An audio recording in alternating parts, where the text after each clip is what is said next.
Hello everyone! Welcome back to my YouTube channel. Ayan na nga yung sinasabi ko. May mga nangyayari talaga sa Maynila. Yung biyahe ng unang Velvet Tour sa Manila nila ni Beyonce at saka sa buong team. At kasama na nga din sila Carla ay talaga namang sure ako at ayan, sinabi ko na talaga na merong mangyayaring nakakabaliw. Yung mula umpisa pa lang nanood ka na tapos nakangiti-ngiti ka na hanggang natapos. So, yan. Tingnan nyo naman yan, oh. Nakikita nyo ba yung nakikita ko? Grabe, oh, diba? Mapahawak-hawak pa sa kamay mula nung umpisa hanggang matapos. Grabe na talaga ang mga nangyayari.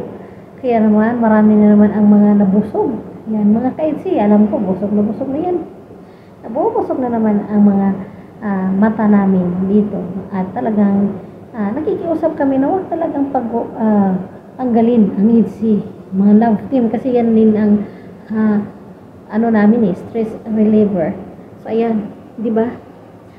Grabe talaga, napakahawak-hawak, talagang nag-iba na talaga sila at pareho talaga sila mga nararamdaman. Kita niyo naman 'yan, mga kaigsi.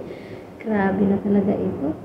So, ako lang ba ang nakangiti na nanonood mula umpisa hanggang dulo? So, siguro hindi, kasi alam ko talagang hindi ako ang nag-iisa. Kasi marami ang sumusuportang nakangiti din habang pinapanood sila. Tingnan niyo naman, oh. Di ba? Grabe na talaga. So, pag-aabang na naman tayo ulit sa susunod. Ayan, sa susunod pang mga upload, sa susunod pang mga pampakilid talaga ng mga karisma ng mga ito.